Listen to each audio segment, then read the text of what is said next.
मोदी जी को जूस और हिटलर, जो हिटलर ने जूस के साथ किया, उसके साथ जोड़ा आपने? जो भारत में आज जो पोजीशन है मुसलमानों की, वो 1930 के हिटलर के ज़माने में जो यहूदियों से जो हरकतें होती थी, वही स्टेज पे हम हैं।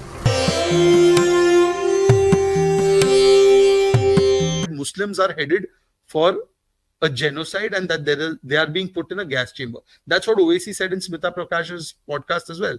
That what is happening to the Muslims today is similar to what happened to to Jews under Nazis. Can you even make that kind of comparison? First of all, it is the most insensitive thing to say in comparison to the Holocaust. I mean, nothing can replicate what happened during the Holocaust, where people were sent to gas chambers. You are undermining the pain and the tragedy that the Jews went through. And just to say that, Muslims in India are in the same condition as Jews were in the Nazi regime, that's not true. That those were times that were terrible times for humanity, and no Muslim is in that position. But to create this sense of fear and victimization in the minds of the Muslim, it is criminal, because the repercussions will be faced by us as a country, by us as a society, because you are basically communicating to millions of Muslims that, look, boss, there is no way out. You are in a gas chamber. So what are you inciting the Muslim to do? What are you inciting this community to do? Is that a fair comparison? Just because Owaisi wants to win one seat in Hyderabad, he's giving this impression about India to the entire world. Owaisi is just an example. Owaisi and his entire ecosystem, which includes Congress, by the way. Congress believes in entirely this rhetoric. Congress, this entire India Alliance, they all subscribe to lesser variants of the same rhetoric. Kya re yaar, Muslim ka jeena haram hai. And they're so hypocritical, by the way.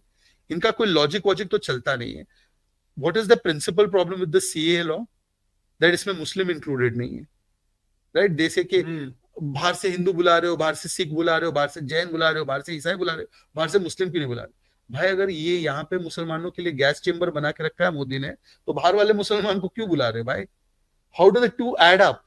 If this India is not good for Indian Muslims, अब वो वाले मुस्लिम को बाहर से क्यों बुला रहे हैं यहाँ पे under CAA law?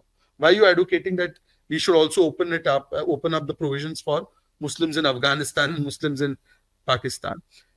And the fact is that this recent study that came out, the Shamika Ravi Prime Minister's Council, Economic Advisory Council study, it has shown in the last 65 years, the share in the population of Hindus has dipped by 7.5%. And the share of Muslims in the population has gone up by 43.5%. If India was a terrible place for Muslims, would that be happening? Because if you compare, because they've done a comparative study with all countries, you see the comparative analysis. I don't think you will see such a rise in any other place in Asia.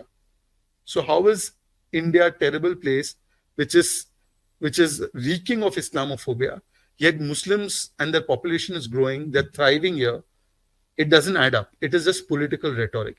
It is to over-amplify one's victimization to the extent that you create an entirely new narrative which doesn't exist in this country.